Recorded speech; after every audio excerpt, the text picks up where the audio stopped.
The brand new second edition of The Girl in the Video, including the short story Tekka Tekka Tekka and an exclusive afterword. From the author of House of Bad Memories comes a new nightmare of Gaijin J horror, isolation, and terror for the digital age.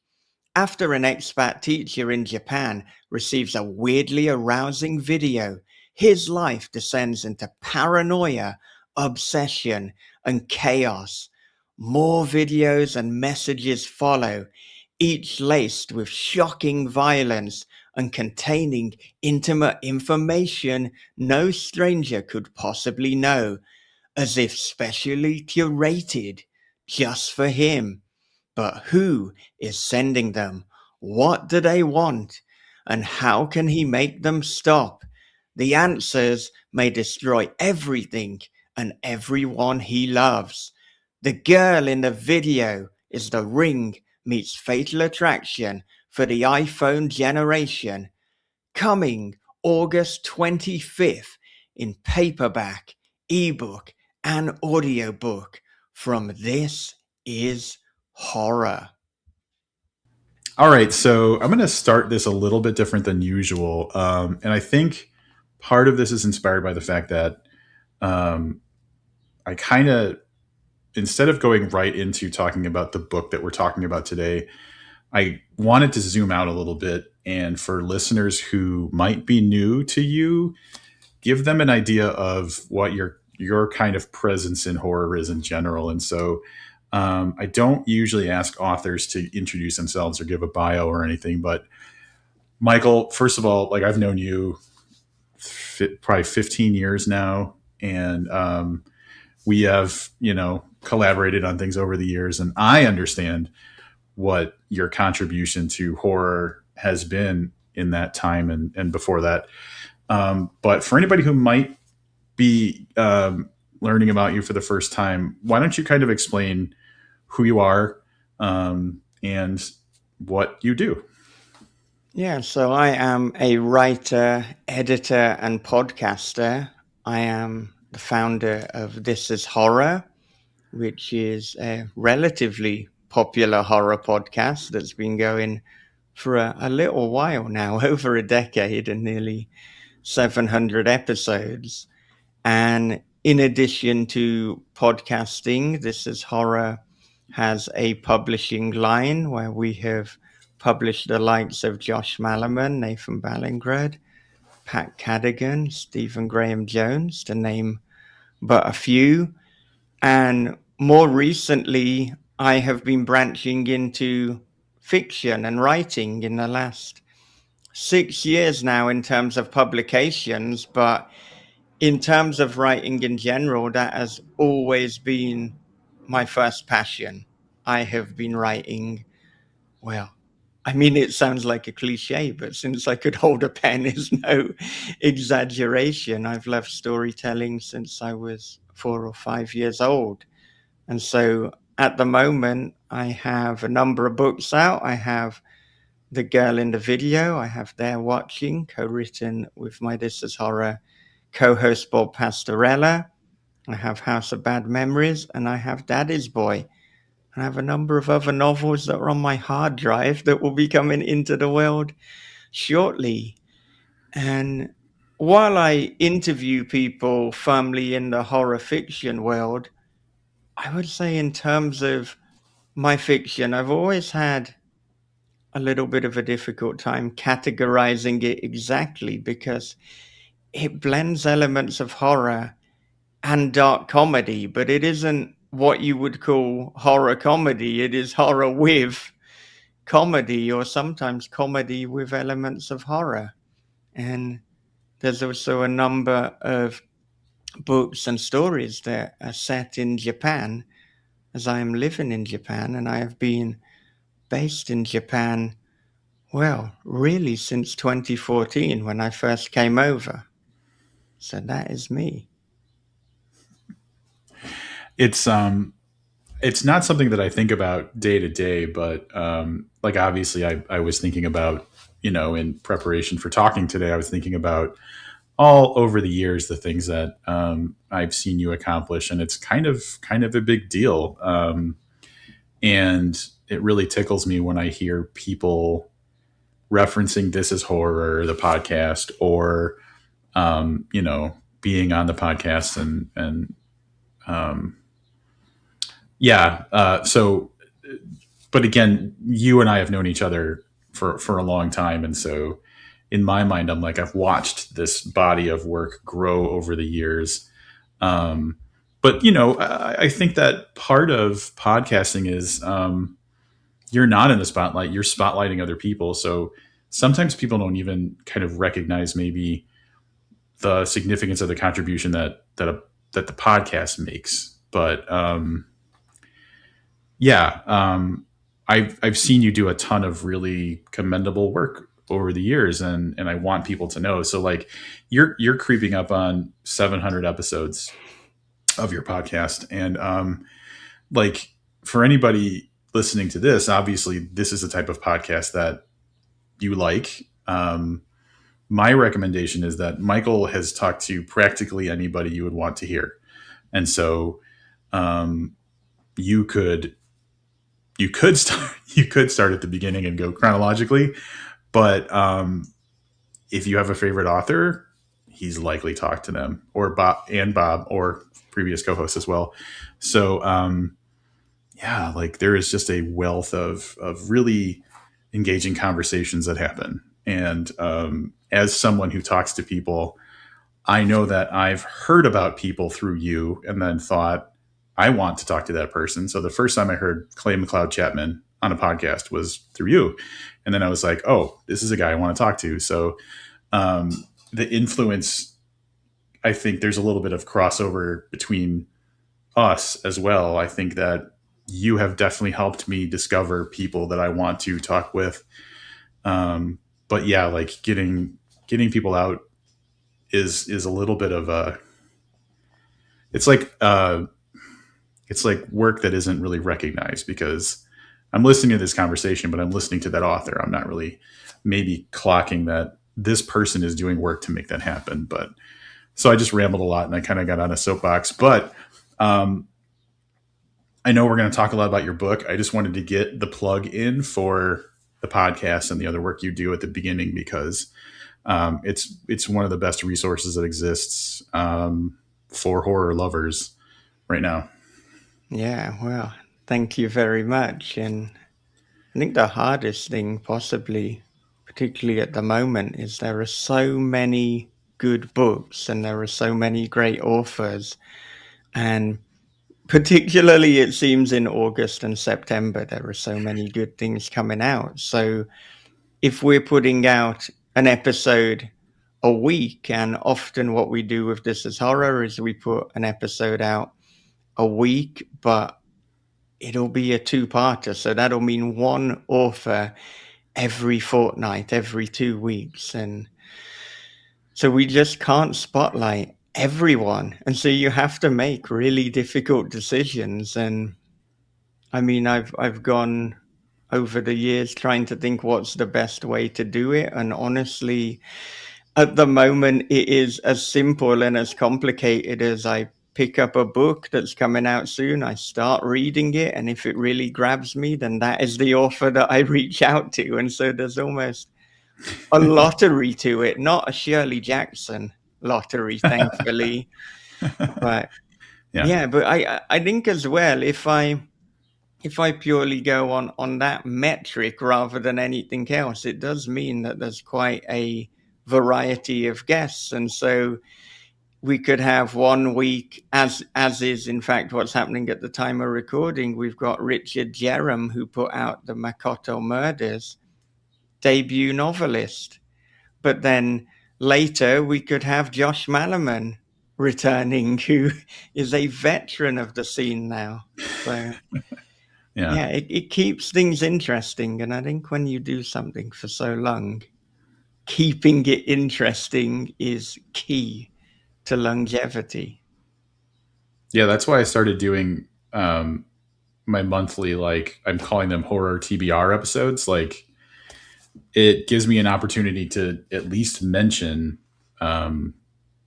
several authors, even if I don't have an opportunity to highlight their specific book. I have an episode where I talk about 8 books that are coming out or 6 books that are coming out in the coming month. Um, and then also do my interview type of episodes as well. And I think that's my way of acknowledging the there's so much, like you said, books coming out and we can't get to all of them. And I don't want to be the 10th conversation with Stephen Graham Jones about his book, because like that too is kind of like, I don't want to get lost in that sea of interviews where it seems like right now one thing that could happen is like if you're interviewing an author who, not you, but a podcast is interviewing an author that is heavily being interviewed, the people who are the listeners basically show up for what's the podcast I like the most. That's the one I'm going to listen to, as opposed to giving a shot to your specific podcast. So yeah, like, but it's just crazy how much available amazing books there are. And so, yeah, that's one thing I've tried to do, but then also I'm really excited about talking to authors I haven't talked to before. I just read behind me here for the people on the video, Matilda Zeller's got a book coming out called It Looks Like You in the Dark. And it's Native American folklore, horror, that takes place in Alaska. And it is made from her story in Never Whistle at Night. And it's fantastic. And that's like a debut novel. And so I'm like, that's a person I would prioritize over, the other 80 novels are coming out in October or whatever. But yeah, it's Yeah. like, I will acknowledge it is such a challenge right now to know what to cover and how to cover it. Because there's such an abundance.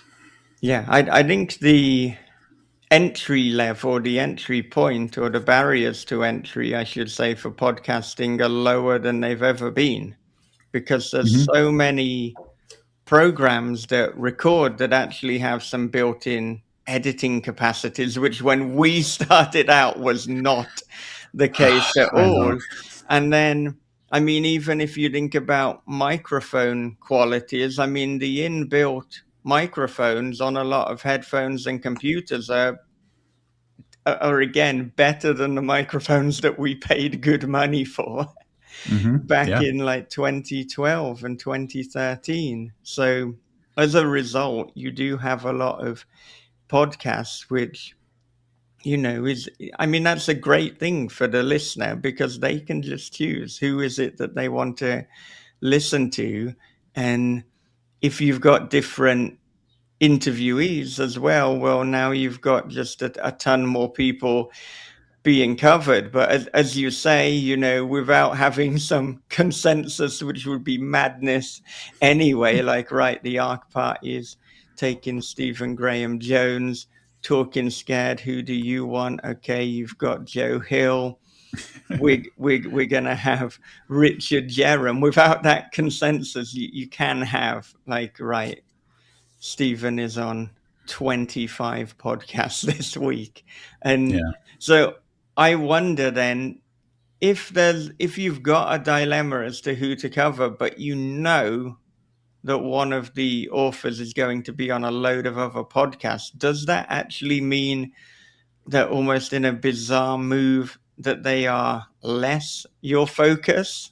So you then considered, I guess, deprioritizing them? Well, I think that another factor for me, at least, is how easy is it to get them scheduled. Right. So like I've we've both interviewed Stephen Graham Jones plenty of times in the past, but if I'm feeling any troubles with working out scheduling something with Stephen, there's only so much energy I'm going to put into it. Like if the publicists, and I'm not blaming Stephen, if the publicists aren't prioritizing me, I'm moving on to a person I can talk to easier. So, but then I've got like, different access to like Paul Tremblay. Yeah. I talk to him directly. We figure something out. So I guess, yeah, for me, the factor is like, there has to be a factor of like, how much trouble is it going to be to arrange this? And if it's too much trouble, there's someone else who's going to cost me less time. Yeah.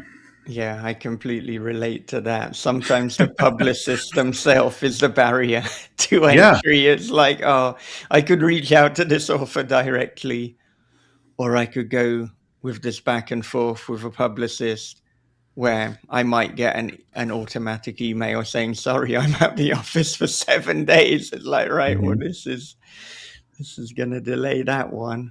But Yeah. Yeah. There's a lot that goes into it. But I probably shouldn't say this, but I often say things I probably shouldn't say. But I've had times before where a publicist has told me someone is not available, and then I've spoken to that person and they were not even aware of this conversation. So oh, same. Yep. be careful, publicists, because we know the authors. We Yeah. will talk to them. And That. then you're going to annoy the podcaster and the author. So just, it, it's silly as well. Just don't bloody lie. That is the life lesson here, because you, Yeah. you could just be honest and say, you know what, we're not prioritizing your podcast. I would respect that more Yeah. than if you came out with some bullshit about, they're not available right now. They are available right now. You're trying to block us. Give us a reason. Yeah. The whole mechanism on the publisher side is really strange. Like sometimes so Angel Down, Pulitzer Prize winning novel.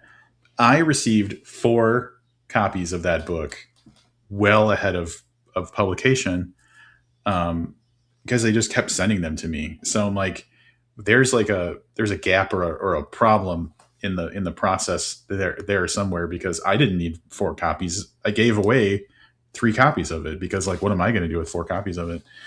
I've had the scheduling back and forth where it's like, yes, we're going to do this, but then like for 2 months, it's like, nope, we have to change this. Yes, we're gonna. Okay, nope, we're gonna change. And I'm like, nope, we're done.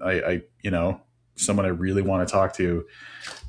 There's a moment where, and now it sounds like we're just like pissy, but I guess the reason that this is an interesting thing is because it is not, like you said, there's not an established system or format or anything. It's everybody's just figuring it out in the moment all the time.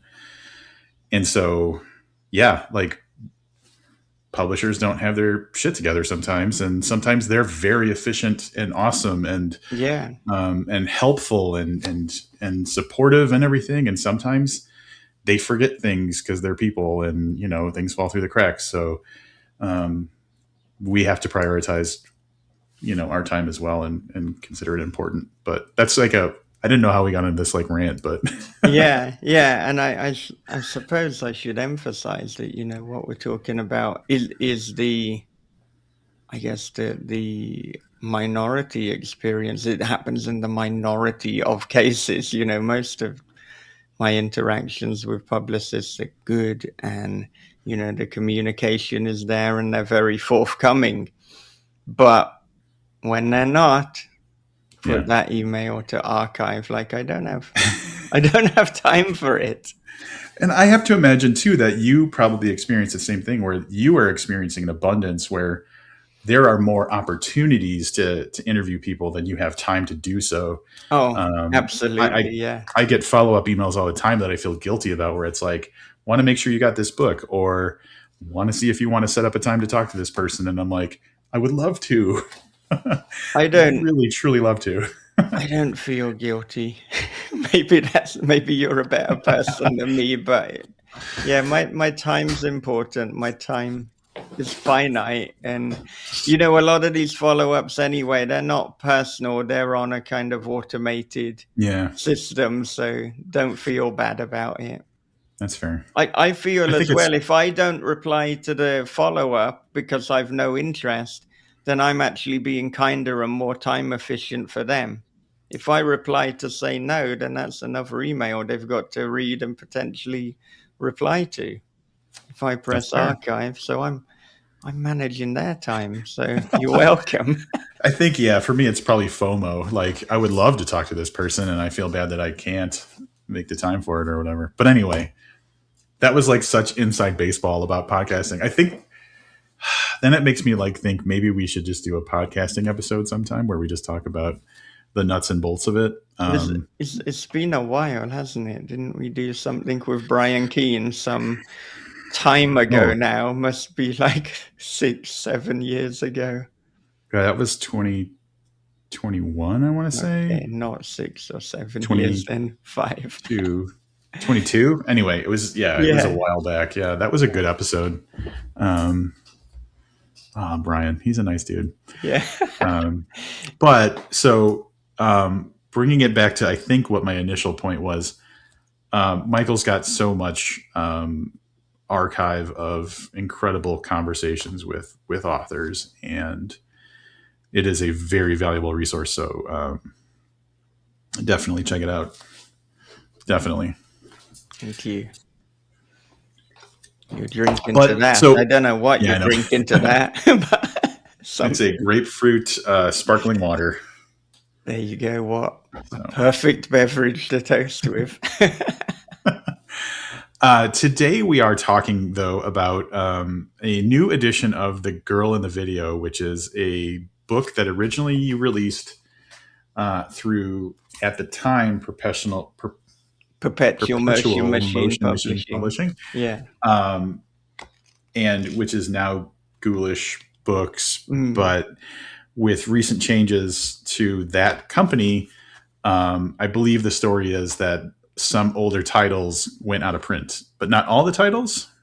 So everything that was under the Perpetual Motion Machine Publishing banner went out of print. So PMMP, you know, dissolved. They don't exist anymore, but Ghoulish Books continues to exist. So so I mean, for people watching the video, you're holding up a Ghoulish Books title. It is The Small Hours by Bob Pastorella. It's not a random choice. You've chosen that one because Bob Pastorella is the co-host of This Is Horror podcast, and also the co-writer of They're Watching with me, Michael David Wilson. Also being held up, you've got all the books that I might reference to hold up. I hope for so. the Yeah. video. And sorry. they disbanded, and so then that meant that The Girl in the Video from the end of May went out of print. But I could not allow that to happen for long. It is my best-selling book. It is my most popular book. And it is also a book where there is a movie in the works. And that is something that I've spoken a little bit about in the new edition. It's the new edition. It comes with an afterword in which I talk really, you know, if you like inside baseball, I talk as much as I can about the journey to the screen and where we're at with that at the moment. It also includes another Gaijin J horror short story, Teka Teka Teka, and it's got beautiful new cover art by Ben Baldwin.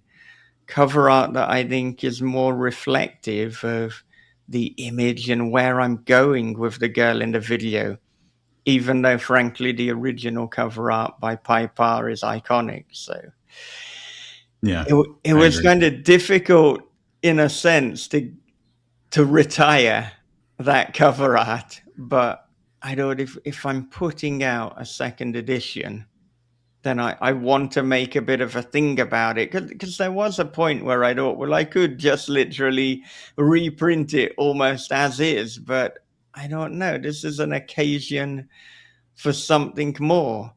So that's what we've got. We've got the cover art, the short story, and the afterword, as well as the original text with a few minor alterations, because I'm just too pedantic, but they won't be things that you'll really notice, just little turns of phrase here and there. But I didn't want to toy with the wording too much, because I wanted this to be an honest reflection of the original story that had been published in 2020. So it's a great shame that it went out of print with PMMP, but I think this is a wonderful opportunity, and it's also very nice for me as it's published now by This Is Horror, my own imprint, that essentially I get 100% of the royalties.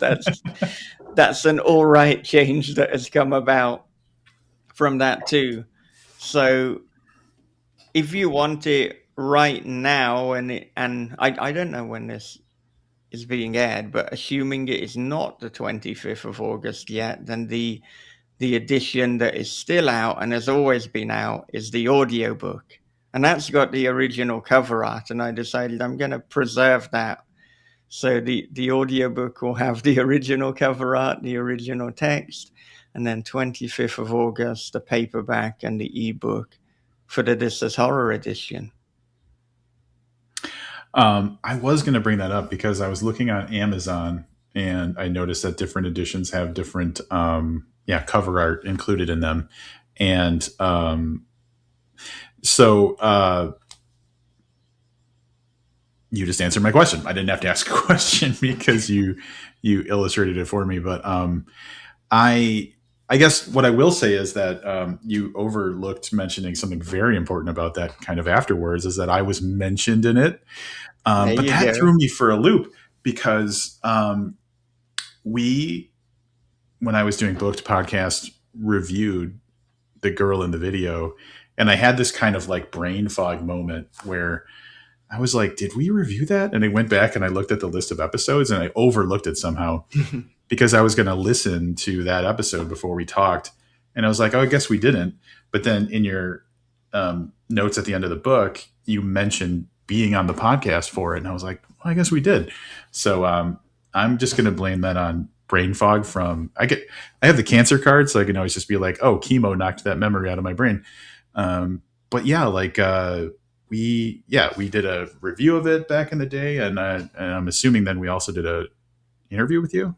You did, yeah. Yeah. You certainly did. I hope that doesn't sound insulting, but like it's just like, like again, brain fog. I was like, I know that we talked about this and I couldn't find it. So I didn't give myself an opportunity to revisit that before we talked. But I remember really liking the book, and when I reread it recently, just snapping back into the story really quickly. And I think that addition at the end, first of all, so we'll talk about the different elements of it, but the addition in the end of like talking about maybe kind of the evolution of where it started, like what the original inspiration was, and then the kind of journey it's been on, was a really cool illustration of, this story over time, that I don't see a lot with, you usually have to wait until you hear an interview somewhere or something to kind of get that kind of thing. So I like that was in addition to it. And of course, not going to be mad that, I got mentioned by name in there or anything. But what was the inspiration for doing that little bit of history? Was it just like, this is a new edition of the book, and I want to kind of show you my process? Or how was that just, why did you think I want to get a record of this as part of the new edition? So anytime I do something, it has to be because I think there's some sort of importance or value, or it can help someone. And I mean, I was thinking, what can I sincerely include in the Girl in the Video edition that I think would complement the story? And I wanted to complement rather than just seem to be random or something that is tacked on. So first of all, because it's just quick to say, that's why the short story I included is also a Gaijin J horror. I thought this is kind of a perfect addition in terms of the short stories that I have available that would be something that people who enjoyed The Girl in the Video would hopefully enjoy, and also has some thematic similarities, particularly because of the setting.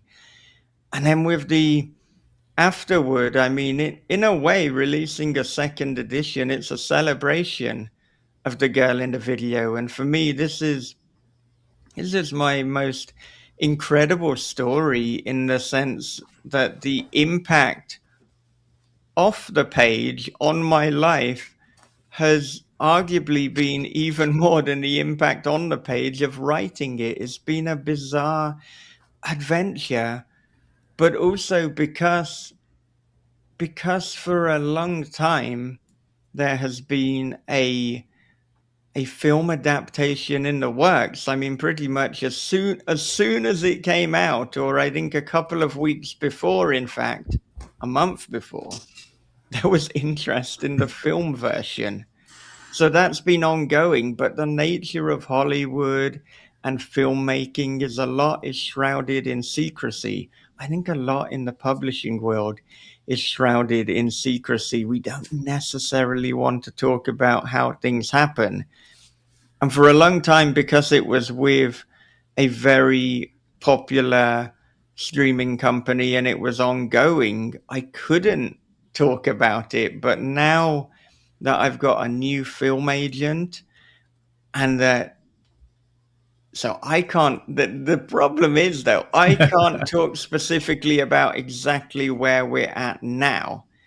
But let's say there's been two distinct phases to the girl in the video film adaptation. And now that I'm in phase two with my new agent and with new people attached, I can talk more candidly about what's going on, or what has gone on in phase one, let's call it. And I think transparency and realism is important. And I thought there's some lessons to be learned and things for other people about, not celebrating any further along than you actually are, but absolutely celebrating where you are. That's a theme that runs throughout. And also just showing that a chance conversation with a friend could lead to very big things. I mean, to get a little bit more specific, and all the specifics are in that afterward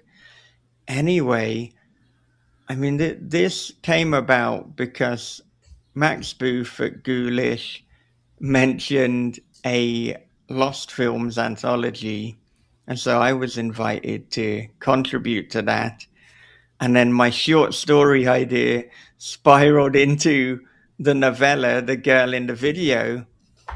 And then I went on a number of podcasts, which I think were critical to then a very famous film producer listening and being interested in the film rights. Well, I knew that I needed a film manager at that point. So I spoke to Josh Malaman. I got I had a conversation with Ryan Lewis. He became my film manager. And from there was a kind of bidding war almost for the rights of The Girl in the Video. It was picked up by a major studio. The money that I got as a result of that helped fund my divorce and custody battle. If that hadn't happened, then I might not see my daughter now. So Yeah. Wow. it's such a bizarre little journey that it's been on. It's changed my life. It's arguably saved my life. And then, after that, it was going to be renewed right at the time of the writer's strike. Yeah. And then, unfortunately, after that, a lot of things were dropped. There was a rival movie starring Julia Roberts. People might think, "What are you talking about? The Girl in the Video?" And you got to read the afterword for the full scoop on that. But then, essentially, the original people who had picked up the rights to The Girl in the Video, they decided, okay, they weren't going to renew that. Damn you, Julia Roberts. But now I've got a new film manager. There is a film in the works that is so much closer to my original vision for the girl in the video. It is frankly an amazing film in terms of what we have planned for it. I really hope it gets made, but it's one of these things where, when you look back, it's like, okay, this is why the bad thing of it being cancelled had to happen, because now we've got this good thing, we've got this even better film version. So, yeah, that's what's going on at the moment. That I have been in Hollywood pitch meetings in the last few months. It's been a completely surreal experience, and I've been so much more hands-on in terms of the experience. And I've not just been in the meetings; I've been part of the pitch. So it's a surreal journey, and I think really good things are coming. And if you're a studio and you want to make an offer, then do reach out, because there's still things ongoing at the moment, and I'll be able to give you a bigger scoop on on what exactly is up for grabs here. But this is Gaijin J horror. This is essentially something that has never really been done on the screen before. So if you want to be part of something new, if you want to make a lot of money, then get in touch. If you don't like money, if you don't like innovation, then this isn't for you. One thing that you said that I think is probably my favorite concept that I hear from you frequently is, um, like really kind of not getting ahead of yourself in what you celebrate, but really the spirit of it more is like the wins have already been happening. Like finishing the book was that Josh Malloran says, The only you making make it it is making it. right. So that kind of like that's the win right there. You made the thing, and then everything else that comes after that is just like extra. It's like another good thing. It's not like the potential is over here, and until all of that happens, you win. Um, there's just all these little wins along the way, and so with your specific experience and your ability to fund a crucial legal situation in your life has to be, like you said, life changing, but also um, you made a thing you're proud of, and people read it and loved it. You won. Everything after that is just like um, echoes or ripples of this amazing thing, and so yeah, so much to celebrate. And it makes total sense that not only would you want to keep it out in the world, but also commemorate or kind of make note of the significance of that experience too. Yeah. Yeah, and it would also seem to be such a bad career move to not put it back into print as soon as possible, which is part of the reason why it's coming out via This Is Horror. There's no time for a traditional publisher to get it back into print quickly.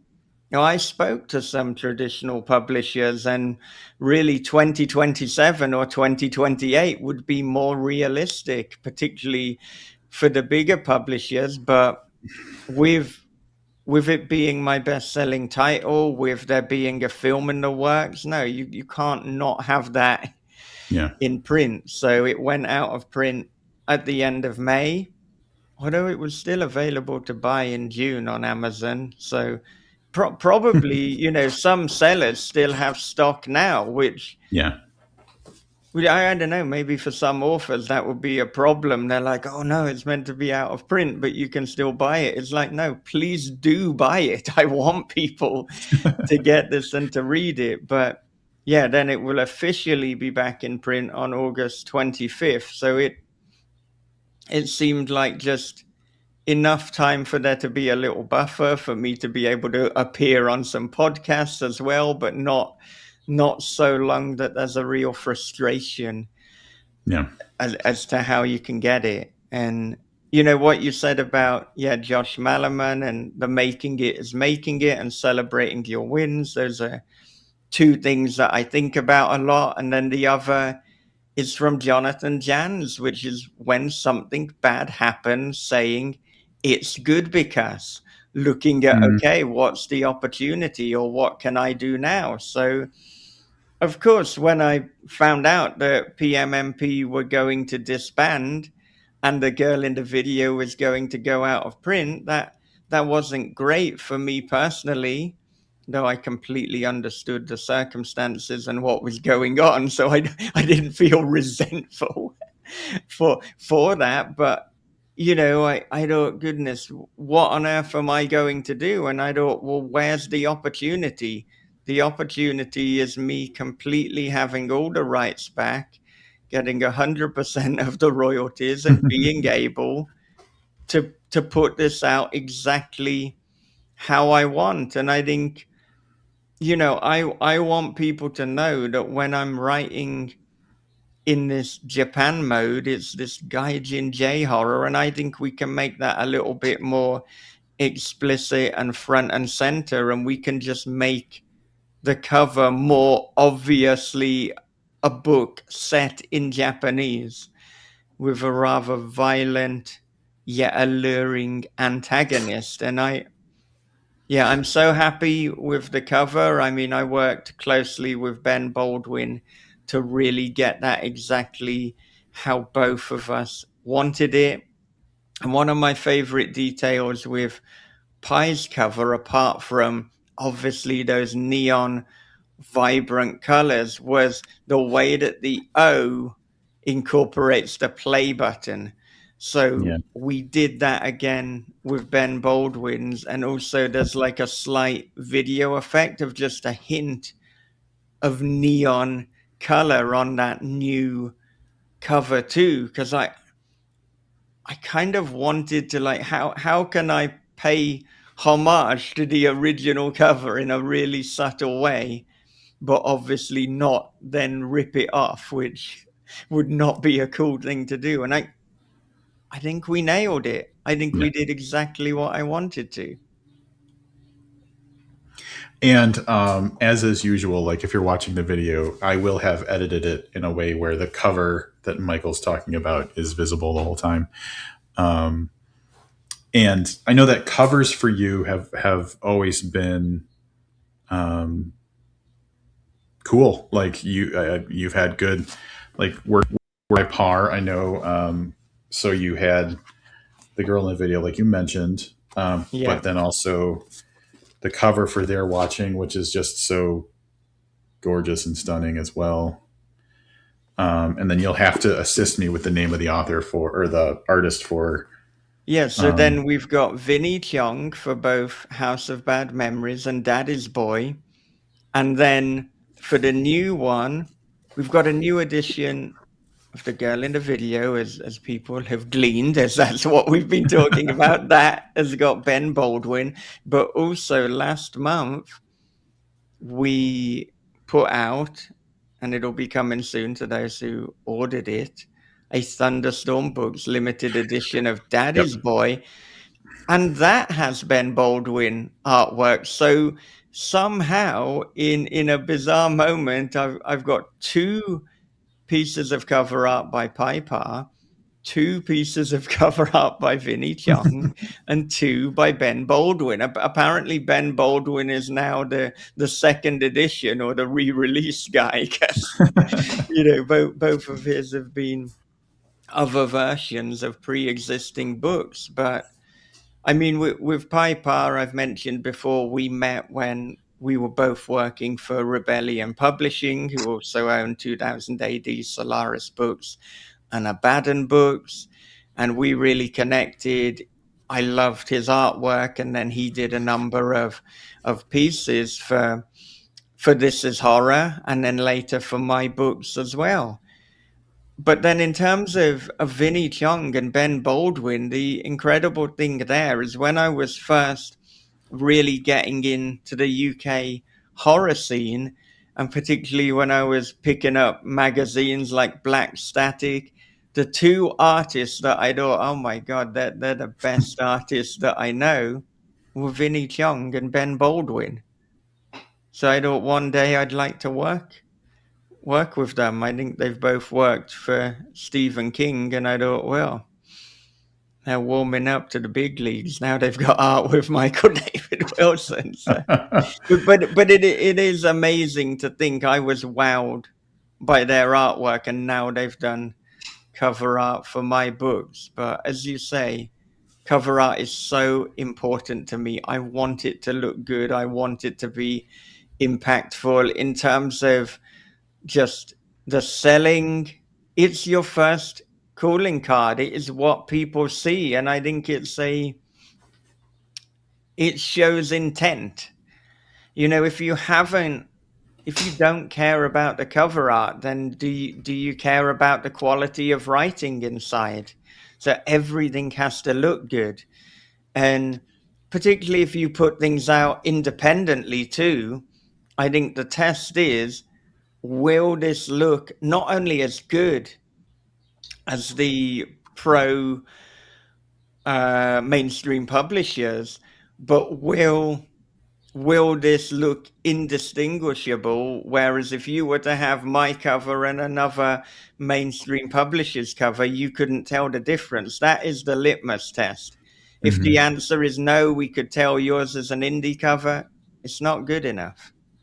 I mean, that's the way that it's always been for me. And if independently, if I'm putting things out independently, that will be something that I have and I do insist on. I can't skimp on the cover art, and I haven't.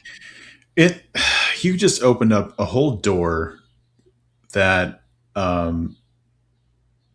it so you have called yourself pedantic multiple times. I think that I would call you fastidious as well, but not in a way that is detrimental. I think that incredible attention to detail and taking care of the product that you're creating does either help if you do it or hinder if you don't do it the sales of a book. And I mean, I could probably pull books off my shelf that I've received over the years that the layout is bad, or they didn't take care with it's obvious they didn't take care with editing, or the cover art is really, I don't know, basic or sloppy or something. And that, maybe I read that book, maybe I didn't, but did I try to get the next book of theirs? Probably not as hard. And so I guess conversely, to spin it in a positive way, when I see someone paying close attention to detail and caring about all of the different elements of a book, I'm way more invested in reading it, knowing about it, knowing what else they're doing, following up with other, the recent example for me would be Shortwave Publishing, the stuff that they're doing. Alan's attention to detail is like bordering on obsessive, but I noticed it, and it got my interest in a way where I just wanted to keep paying attention to them. And so outside of like, I guess even having personal pride in the quality of the thing that you're creating, it is part of the marketing approach to a book. I want to show you that the story is high quality, the layout's high quality, the cover's high quality. When you approach something that I've made, you're getting a product that was really carefully put together. I think that's so important. And I think indie publishers who just kind of throw things out there just to do it without taking care probably don't last as long, and they probably don't go as far. Yeah, I would rather not put anything out at all than put something out badly or fast. That's just a hard line, and an illustration which I have mentioned before is that originally House of Bad Memories was with another publisher, and they sent me the proofs, and I noticed that there were a number of things with the layout that are not how a professional publisher should put it out. And so I pointed some of these things out, and I believe one of them was to do with widows and orphans, which is leaving like a word hanging at the top or the end of a line at the top or the bottom of a book page. And I said, you can't do that. You've got and I said that's not how it's done in publishing. Can you please change that? And they said, well, that's how we've always done it, so we're not going to change it. And I said, okay, well, eh, can we get rid of the contract then? Can I have the rights back? And I did. Yeah. So that really, I'm saying I would rather not put something out at all than put it out badly. Some people listening probably think I'm absolutely insane, and I might be, but that is, I'm showing that I'm not messing about when I say that. I really do mean it. So I've had I am aware that I am not the easiest person to work with if you make mistakes or if you do things that are not the proper way. But I just can't allow it with my own work. And I'm not a dick about it. I'm polite about it. But particularly if I'm working with other people, even more so if I'm paying other people, you've got to get it right. Yeah. Otherwise, what am I paying you for? What are we doing this for? Why are we working together? And all I will say is the people that work with me and like my methods, they will work with me forever. They will recommend me. They're really into the MDW way. And the other people that don't will do one project and that's the end of it. And, I can't fault people in the latter category because I am aware that it might, sometimes I get a bit annoyed with myself. I'm like, oh, am I really going to point out that? But it's like, I'm, I'm gonna feel bad if I don't. And sometimes, particularly with like being published by other people, there will be things where I'll say like, look, this isn't technically correct or how I would do it, but if you want to ignore this note, that's fine. So Yeah. that's my balance when I'm not the publisher. It is their publishing imprint. So as long as they're not getting something wrong like widows and orphans, then I can let it slide. But and so Yeah. because sometimes it could just be a stylistic preference. Um, but I had one bizarre thing where somebody had tried to edit out my way of doing things, which was more the British English way of doing things, into an American English way. But they cherry picked what they were editing, and it's like, well, no, because now you want us to have British English and American English interchangeably.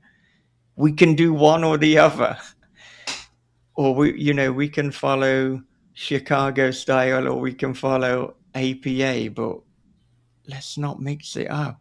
Yeah. What are you, a Hmm. madman? Mixing up your style guidelines? Consistency is the rule, always be consistent.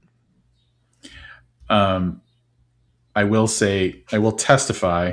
I've been on the receiving end of some Michael David Wilson pushback when I've made mistakes about things in the past.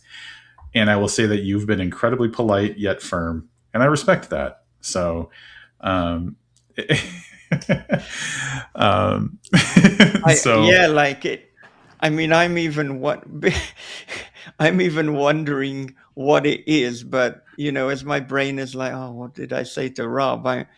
There's two categories. Either it could be when we were both putting out a joint podcast, and you know, it's like, okay, well, one of us has to edit it, and there might be a way that I did that. That's what I'm choosing as my number one pick as to what I must have been firm with you about. The other is though that we did brief you did briefly contribute some things to this is horror website, and so if I was the editor, I would have been pedantic No, that about wasn't. that. No. No, but you just reminded me about. Oh no, I is did there a put a few. second thing?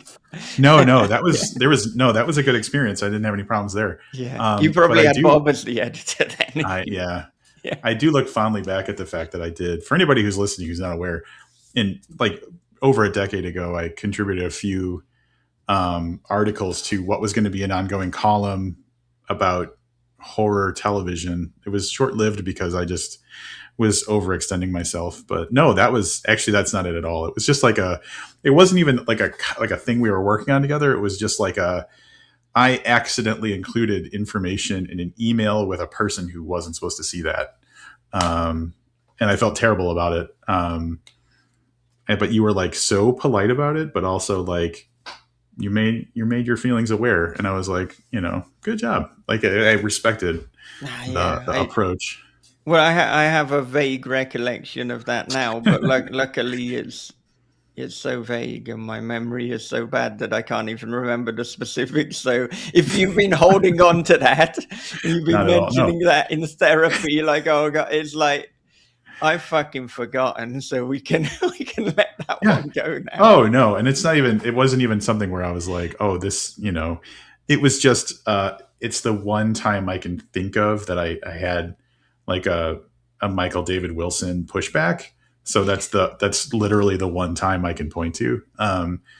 But yeah, whatever, dude. We have, but like I go back to like when I see you um, being particular, it's because I know that that comes from a passion for the outcome, and Right. so like that's the thing that um, makes me kind of back you is like when I see you being very particular about something, I know it's because you want the outcome to be as good as possible. So Yeah. um, Yeah. I think that's commendable. Um, so all of that is to say, I think that, and you mentioned it earlier, and I really like it. I think when you were talking about the afterword was the idea of like, if I can help someone. And so I know that we've kind of meandered into different topics like the ups and downs in dealing with publishers and um, both as a podcaster and publishing books. But I think that that directly connects for you with the idea of like, if you're an author that's just starting out and this information can be helpful for you, I think that's also important to you. So like, um, don't like you've had experiences and you've learned from them. If you can take that experience and help someone else have a good experience or a better experience than some of the bad ones you've had, or benefit from the good experiences you've had, I know that's important to you as well. Right. Yeah, that's it. And I think also, I mean, when I'm putting things out, I want to, in a sense, if it's not too grandiose to say, but to be a role model, to show people this is the way to do it. And as you say, my whole thing has come about because of noticing things that, people aren't doing. Like, okay, there's not really a horror fiction interview podcast. And so then I've put this as horror podcast out, putting the chapbooks out because of a gap in the market there too. And just trying to do things that are ultimately helpful for people and that aren't being done. When things start to when things are done that I'm doing, I then start to almost lose interest in doing them. So there's kind of two topics going on there, but those are Yeah. my two main things: helping people and doing original things. All right. I don't. So I think that one of the things I'm going to start this by saying we probably need to talk more frequently because um, when we do talk, like we get into it, and we have managed to push talking about the story itself really far into the episode. So I guess because I've talked about this before, and I read it before, one thing that comes to mind is that reading things, or I guess maybe even for you, rereading or going back and revisiting the story at different stages in our lives, kind of maybe feel things differently. And so, like for me, um, the feeling I walked away with from reading The Girl in the Video this time was um, like the looming presence of responsibility and um, how we understand the things that we value in our lives. So there's like kind of like a moment in Freddie's existence where, you know, the future might look different. And he, there's a feeling of, I don't know if I'm ready for this responsibility, but when the thing that you care about might be taken from you, there's also that feeling of now I understand how important it is to me. So I know I spoke about that vaguely and was worried about spoilers as you are, but like that's kind of the thing that was really strong for me in the story this time was that um, that feeling of um, the the looming responsibility in our lives, but also like how do we know how do we really connect with the things that are valuable to us before before the idea that like they might not always be there. So I don't know if you have thoughts about that, but like and maybe I wonder. So that's me, but I'm wondering if you have thoughts on that, you can talk about that. But in general, was it interesting going back to it, and did you think about the story differently now than when it was originally written? So there's a lot of layers to that. I know. I'm And sorry. I mean, if I think about when I originally wrote it, it was, I believe, as fatherhood was impending and was imminent. And so a lot of like a lot of my work, a lot of what was on Freddie's mind was on my mind, this responsibility, this new stage of parenting. And you know when are we ready? Are we ever truly ready? How much is this going to upend our life? Do we want to upend our life? I mean, in a way, when you decide to have a kid, it's almost rolling the dice. Things could get a lot better, or they could be with their problems. I mean, probably in a lot of experiences, it will be both. It will be better and it will be challenging. That is the nature of life. So that is certainly peppered throughout the girl in the video novella. And you've also got with that, that there's something from Freddie's past, something that has happened that is now poisoning his present. So he's essentially dealing with the anxiety and worry of the future, coupled with the worry that his past is going to come back to haunt him. So he's not in a good headspace for most of the story. And then you've also got it set in Japan from the perspective of a gaijin where you're an outsider anyway. So it is a recipe for a breakdown, which I would say is kind of accurate in terms of really what happens to him. And I think that peppers his actions. They're fairly erratic and of the moment, and sometimes it's the correct decision. Other times, with retrospect, he probably shouldn't have done that. But I think deep down he's trying to do what's best, and he's balancing his own needs with the needs of his wife Rachel, and also, later within the story, the needs of the impending arrival, the pregnancy, the forthcoming baby. That's not how we talk about a baby. It's like, my wife's pregnant, there's a forthcoming baby. But we're over an hour into this conversation, and words are getting interesting, unlike my books that are edited for precision. My off-the-cuff comments are not. But what's been interesting revisiting it, and this happened a little bit with Their Watching, because Bob and we wrote a screenplay for Their Watching. Well, I am aware of a complete vision and screenplay for a forthcoming movie of The Girl in the Video.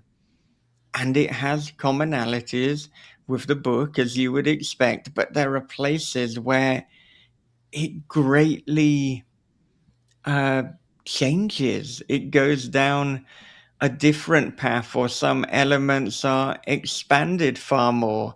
So it's been bizarre, because in my mind, as I was rereading and editing it, I also know what the antagonists and the protagonists are like in the movie. And it's like, well, like I said, I want to preserve the original vision in the novella. So I did, but I was noticing more the kind of stark contrast. I don't know how much I can talk about them for two reasons. One, for fear of spoiler. Two, well, I can't really divulge this movie at this stage, but it was interesting to think about, how you would present a fear on the page is going to be pretty different how you would present it on the screen. And screenwriting is something that I'm now starting to get into.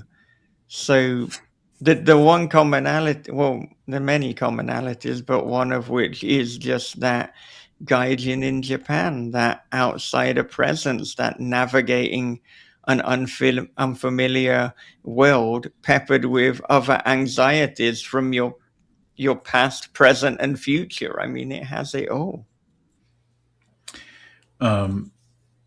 Something that also occurred to me was the story in general starts out pretty light. Like it's an average, day in an average person's life, kind of, that becomes weird, but like not immediately frightening, but kind of that threat grows over time. And so like when we first meet Freddie and see his life and everything, really normal. And so my idea of like real life consequences is also really tame. But there's a moment in the book where the idea of like the consequences of your actions is very radically different. And I guess I'm not going to say where or when, but like there's a stakes raising moment that I thought was very strong. And I have to imagine heavily traumatic for Freddie, which kind of, yeah, I like the idea of a transition from like life seems normal to, oh shit, like things got really bad, and if I don't try and get out of this situation, there are things that could happen that are kind of unimaginable. And so I liked that we started with a really kind of mundane life that got shaken up and turned out to be like the terror was very strong and present. Yeah, I'm wondering, because there's several moments that you might be alluding to. I mean, there's an absolute point of no return at about the 75% mark. And it might be that, because that's the Yep. strongest moment. And that moment, we got some reviews for it, and neither me nor Max had even considered that we might want to put a trigger warning in the book because of it. And also because of my profession in my day job, we thought, wow, that's even more messed up. And I will tell you, and people who have read the book, and if you haven't, it's short, so you can read it, and then you'll know what I'm talking about. It will be of no surprise to you that there have been numerous iterations of the film version, and at no point has anyone even considered that they could film that. It's not. Yeah. I. It's not even been a hard no that's been mentioned. I think nobody's ever mentioned it. They just pretend that that didn't happen in the book when discussing the vision for the film, and I think that's probably for the best. Yeah. Yeah, that makes sense because, and yes, that is what I'm talking about. But I also, now thinking about it and talking about it, another thing that I think is interesting about that is like, because the story has to do with Freddie receiving this kind of series of videos, it still is not kind of present in his actual terrestrial life, like until a point. So even if there's violence, it's violence in a video that he watched on his phone, and there's like, you can turn off your phone, you can put down your phone, you can be away from it, and then at some point that transitions to not being that way anymore. And so yeah, so yes, there are kind of different points where the stakes raise, but I will say that kind of 75% point scene that you're talking about was really fucked up, but yeah, like it wasn't gratuitous. It wasn't like, it was like, it served the story. It was kind of, it made sense that the antagonist would do something like that. Um, but I do like how the stakes raising was like a slow build of tension until it transitioned from being in a video to not being in a video, kind of, in a way. And then and then it just like through the roof. So Yeah, yeah, and I'll say too that like rereading and rediscovering the girl in the video, it almost seems more timely now than it was when I wrote it and it was published in 2020.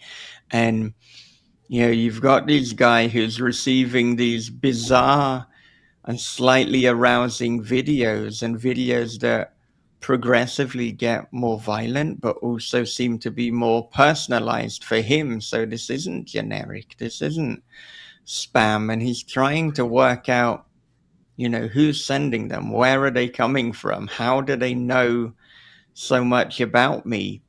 And I kind of feel right now, with the insidious rise of AI, that this is even more relevant, because more people could not only relatively easily with a prompt put something like this together, but they could also collate more information about you. So it I think it's even more anxiety inducing now. And but also there would be more possibilities now as to who's doing it, because before it's like, well, it has to be someone from my past.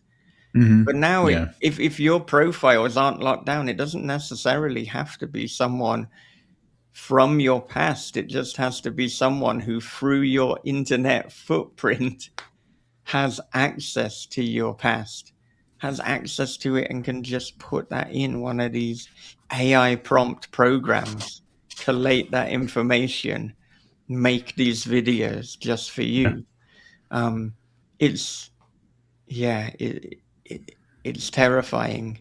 There's a lot of bad things with AI at the moment, and for some reason my algorithm likes to feed me weird oddities. I sound like a politician for some reason. How did that get there? But one thing I've seen, like, is that there's a an AI program. I'm not sure what it's called, but you can use the camera and you can point it at someone, and then it will drag up their social media. So there's been this weird TikToker, and I suppose there's a few of them, where they will point a camera at someone. It will say, like, oh, okay, this person works at this bank, or this person has this like indie music career. And then the person will go up to them and talk to them as if they recognize them. And like it's meant to be a feel good thing, I guess, for this person, but it looks like you're a crazy fucking lunatic stalker. And so Good Lord. you're pretending that you recognize, it's like someone could point it at me and then come up to me and they're like, whoa, are you Michael David Wilson, the author of Daddy's Boy? And then temporarily you might feel good about that. Oh, someone's recognized me. But I like the absolute depression and despair and violation I would feel if I then saw the video that they'd just done that is it's It's like, horrible. I'm not sure I'm just telling you about this. I'm not sure if there's a greater point, but I guess the point is just how invasive technology has become. And I think some people don't, they're so obsessed with themselves that they don't understand, or because they can do it, they don't understand that they shouldn't do it, and right. it's a violation. Yeah, and that sounds like, real life catfishing, Right? Yeah. like in the moment catfishing, almost like you're representing something that you're not, in a way. And yeah, I will agree, like there's like you could have been like, kind of prophetic at the time, or just seen the writing on the wall, because when this book came out, well, especially when you wrote it, um, the technology was not nearly. I don't think we even really talked about AI in a practical way at all, when you were writing it. But yeah, today, good lord, the need to protect yourself from technology is so present, and from people having access to you.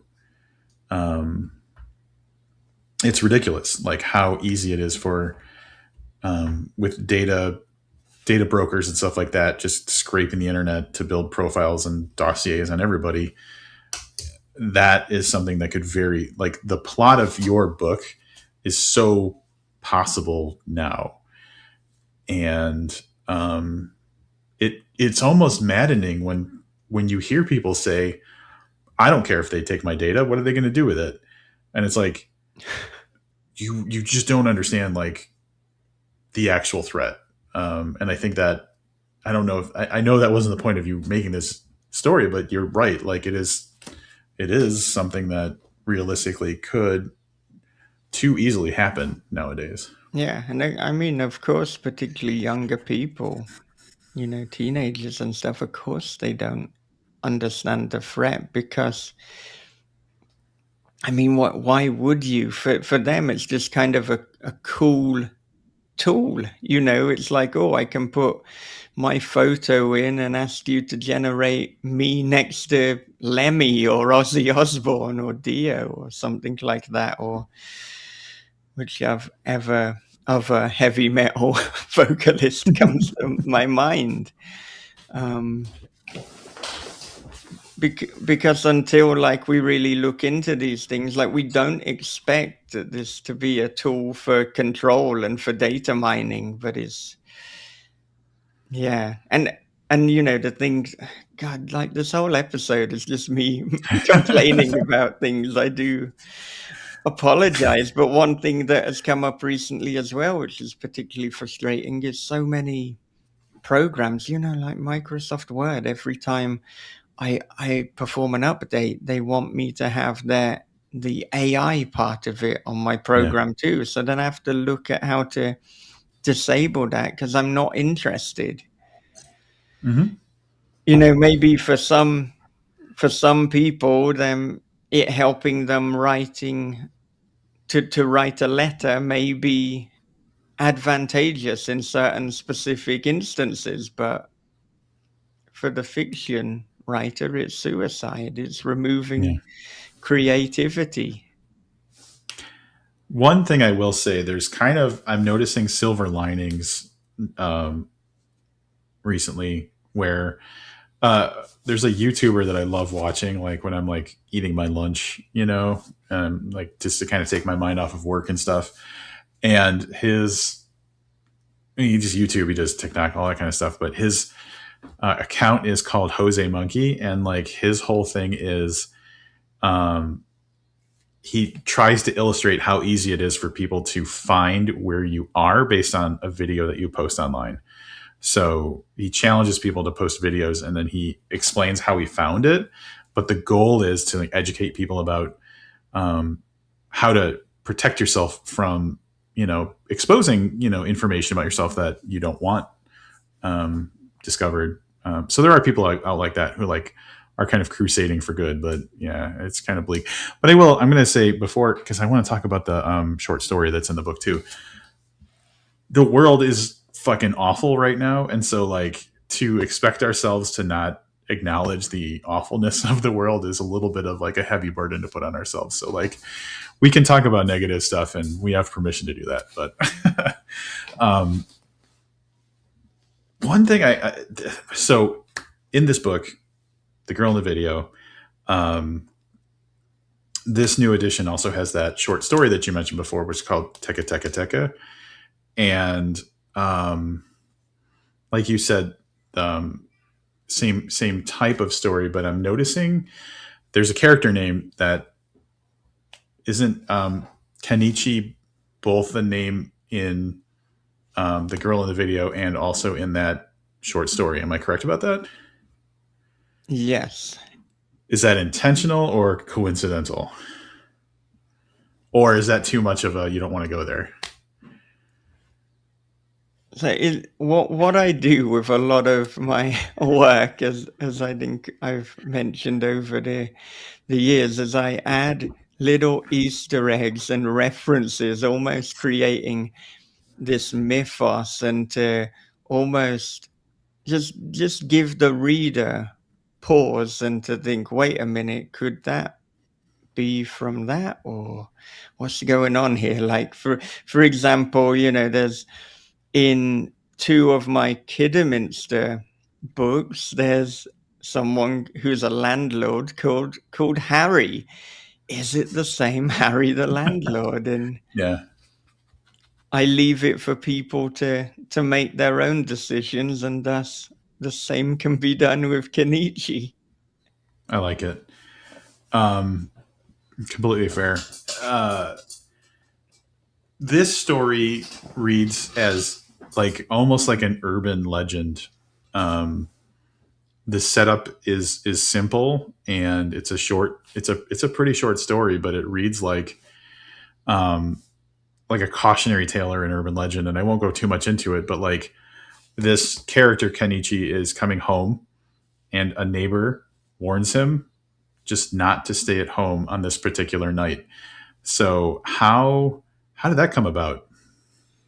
All right. Well, it will become immediately clear why it seems like an urban legend when I tell you the origin story. So initially, there was an even shorter version of this short story that I wrote for Hawk and Cleaver's The Other Stories podcast. And they have a monthly theme. So you have to write a story to the theme, and then it's up to you how you interpret it. And I normally cast the net fairly wide with how I interpret their themes. But this theme, as I recall, was urban legends and folklore. So, what I did was I took two Japanese urban legends, and then I kind of combined them into my own version. Now, if anyone's familiar with Japanese urban legends and they they know where Tekka Tekka Tekka comes from, then that might signpost what one of the two urban legends were. And if you read the book, not well, the short story, you will find out what the other one is. So I kind of fused those together, but I wanted it to be my modern take on it. And my kind of Michael David Wilson brand of fast dialogue with awkwardness and dark humor. And so, I mean, this could be made as a play. This could be a stage show. It's Sure. like a nice little short because it's mostly a conversation between the protagonist Kenichi and his neighbor Shota, who is a bit of a drunk, but he's also advising him, whatever you do, do not spend the night in your room. Go somewhere else. And much like the girl in the video, it's almost light right up until the moment it isn't. Yeah, And, exactly. as well as it being something that was on the Other Stories podcast in a shorter form, I did submit it to Cemetery Gates Media's Places We Fear to Tread, which was a book of folklore from various different countries. And so it's in print there as well, a slightly different version. And it was praised by Sadie Hartmann in Places We Fear to Tread. Sadie Hartmann, also known as Mother Horror. And I Hmm. remember she said it was the only tale in the book that genuinely frightened her, which I take as a tremendous compliment. I mean, because there's a lot of good tales in the book. And also, Sadie is an accomplished horror reader, shall we say. She's very familiar. So to get that compliment, and yeah, so I thought this has to be the story that is the bonus in the girl in the video, and thus it was. I will say too, Sadie doesn't just say stuff. Like she's not someone who will just promote something to be nice or without being genuine. When she talks about something, like she means it. So yeah, I would say praise. I take praise coming from Sadie to I weigh it harder than I would other kind of people who talk about books online. When she says something, she means it. You can count on it. There's like an integrity to the way that she says it. So if she's praising something, that's high praise. I would say. Yeah, yeah, and she'd also, you know, said really complimentary things about the girl in the video. So I thought, well, this new edition, this is for you, Sadie. This has got, the two stories that you have particularly praised of mine. It's directly up her alley. I loved the short story, and I will say I want to acknowledge too for anybody listening the book itself, the original. So I'm assuming the updated one is going to be similar. I will have a physical copy when it is available. Fewer than 100 pages, so it's a quick read. It's a breeze to get through, and I just really like. It just really it Yeah, is very representative of I think the variety, like the spectrum of the way that you write, because it's got that levity. It's got the, I don't want to say like body humor, but it's got like the levity that we see kind of in all of your writing. But not only is there the tension building in there, but it is also like um, really gruesome in moments. So I think it is like if you want an entree into the world of Michael David Wilson's writing, this is a really kind of like a perfect place to start. yeah. No, I'll say with the new version, it is 112 pages, so it's a little bit longer. And I mean, it also allows us to have a bit more of a spine. I do like a good spine, and Yeah. it's now. the spine is reflective of the other This Is Horror books with the This Is Horror skull, and it just looks really good. And Yeah. another thing I did as well is I split this into chapters.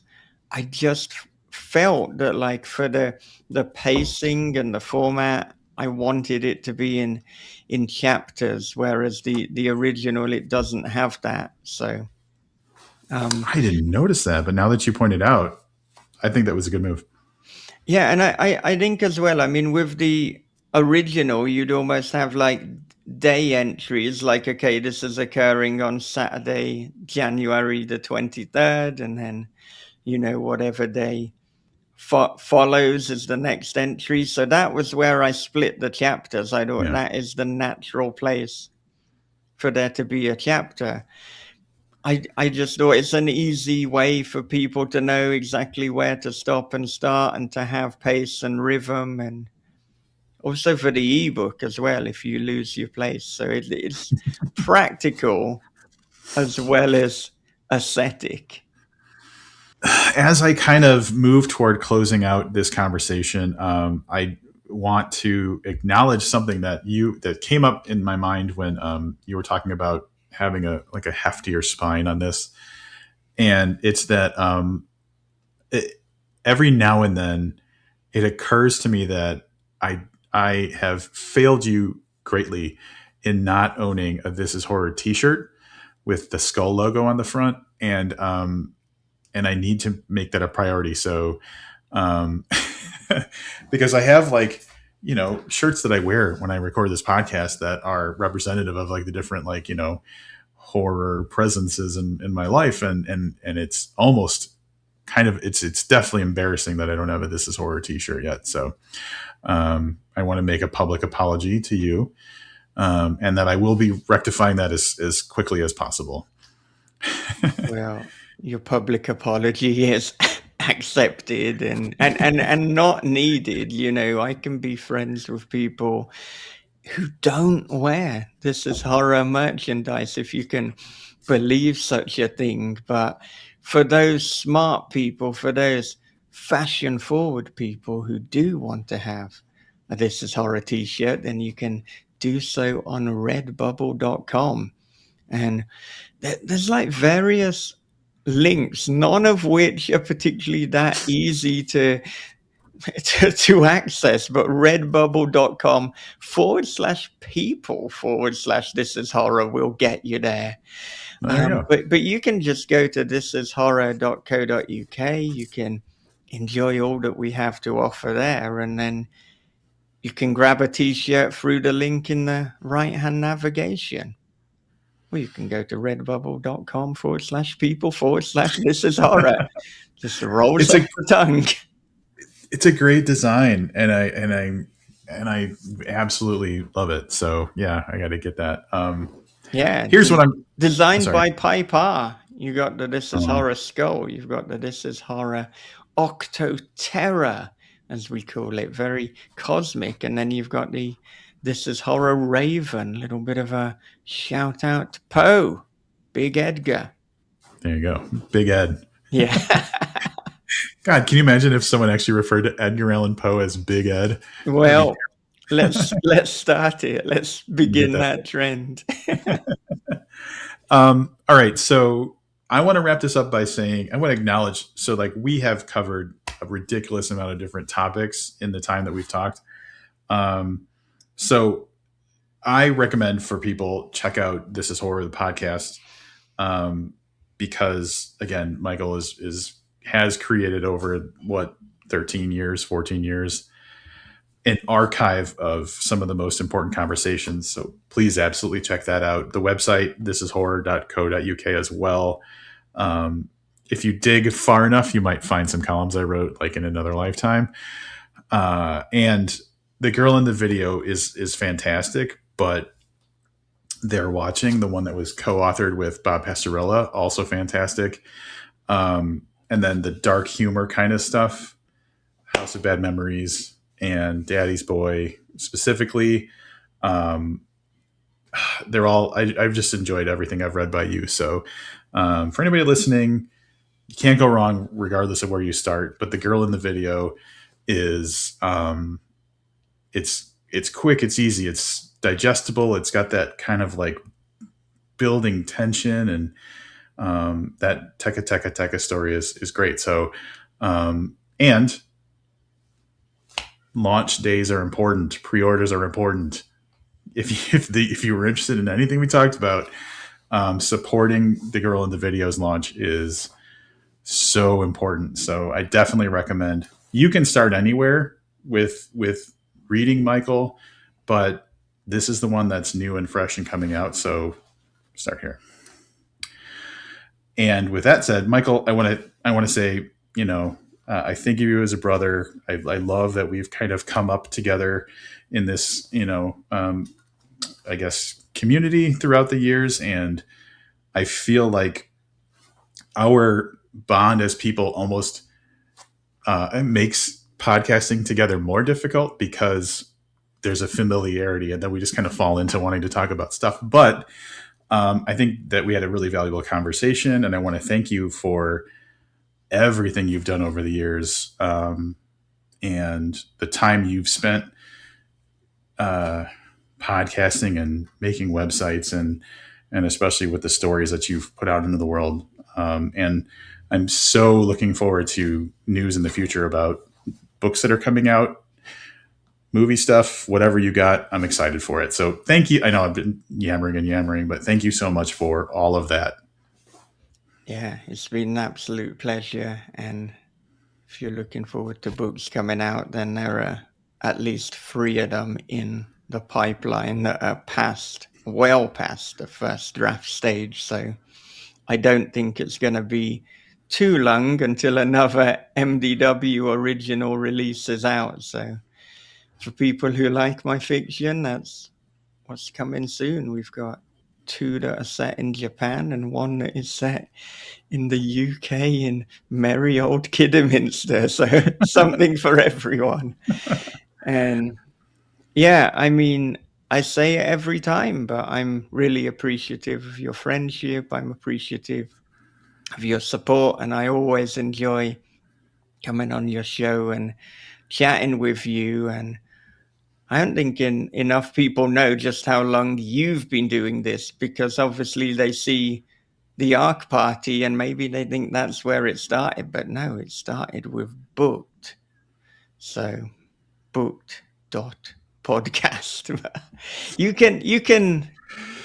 can access the archives, I think. Yeah. So that's still out there. Yeah. That's definitely out there still. And I've been thinking I might want to kind of resurface some of that old stuff and just kind of point people to like specific episodes and stuff. Like I was thinking I might point to the original coverage of the girl in the video that was done on that podcast as part of putting this episode out. So yeah, absolutely. It's still out there. I mean, because people are accessing the ARC party as your main feed, have you considered, or logistically, could you put out occasionally, here's an archival Booked episode? I mean, some people do archival episodes.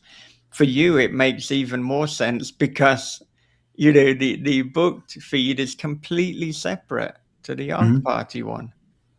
Yeah, especially with live readings where it's like if I recorded an author reading one of their stories or something, like those for sure. But older interviews, older reviews, I've considered kind of resurfacing those in one way or another. So yeah, it's definitely something that I'm going to start. It's like, do I have time to kind of add that to the list of things I want to do? Yeah, that's the thing. I have more enthusiasm and excitement than time, and sometimes time catches up with me, and it's like, why did you commit to that? And at the moment, my main thing is writing, and the podcast is such an established routine that happens anyway. But when I try to add things on top of that, I have to be really careful. I really do.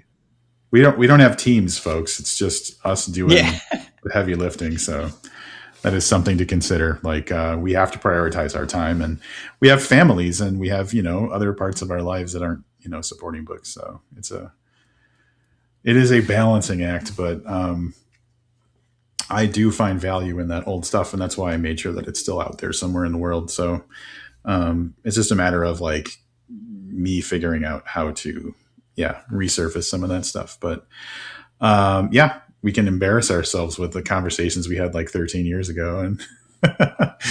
see how People that can goes. hear us talking about Hannibal season 2, I Uh-huh. believe. What a Uh-huh. specific thing. Do you want to listen to a discussion on Hannibal season 2? No, not the first one, not the last one. Specifically season Second. 2. Yeah. Yeah. What did we think about that in 2013? Well, you have to listen to find out. You don't even need to resurface it, I don't think, because I think that was a dual episode with This Is Yeah. That was a Horror, so it's still crossover. on. Yep. It's still on the This Is Horror feed. Oh, I haven't oh deleted man. any of the old episodes. I mean, arguably with some of John Costello contributions, I probably should have. If people think I don't mince my words and I'm blunt, then you got Oh, to tell me meet about John. it. Oh man, now I'm going to feel all nostalgic, and probably going to spend a little bit more time getting links together for this so that people can hear what the hell I'm talking about. So, um, all right, Michael, let's do this again soon, and we Yeah, don't have to wait for a book release. I think we can just talk because we always have something cool to talk about. yeah, definitely. All And right. I'll do the thing that you do at the end of yours. Like, where can listeners find you online? Well, I mean, these days, I think the best places are either Instagram, YouTube, or TikTok, and they're at This Is Horror Podcast. I am on Blue Sky and Threads as well, but I think mostly putting up video content from podcast episodes is what I'm doing the most of. So tiktok.com/ This Is Horror Podcast, youtube.com/ at This Is Horror Podcast, and Instagram.com/ This Is Horror Podcast. But also, I'm sounding old because no one's typing The youtube.com. websites, They're just going on the fucking app. But the abs. yeah, Um, you'll find me there. and definitely check out those socials because I have been enjoying like random stuff from like Jason Pargin and David Desmalchian and other Chuck Palahniuk and people that you've talked over the years, and like little snips of um, conversations that you've had. So those are really fun to just kind of like get a little bite-sized thought from those big authors. So I'm going to plug that for sure. People should follow you and benefit from those little snips. Yeah. And buy the girl in the video, second edition of Tekka Tekka Tekka, out Buy it in August 25th. buy it in paperback, buy it in audio, buy it in all the formats. Yeah, if you buy it in audio, you won't get Tekka Tekka Tekka, but then you could just go over to the Other Stories podcast and listen to it. You don't even have to buy it. And if you're interested in checking things out and you don't have money to buy books, then if you go to Hawk and Cleaver's The Other Stories podcast and you search Michael David Wilson, I think there's about 11 stories that I've had out Wow. there. So you might want to do that too, Rob. See what else I've Yeah, written and not I know. promoted. I just realized that I'm lagging here, but go spend the money, pre-order Girl in Video, or buy it on launch week. Pre-order. I'm going to say just pre-order so you can get it. And Michael, thank you so much. It's always so fantastic to talk to you. All right. Thank you.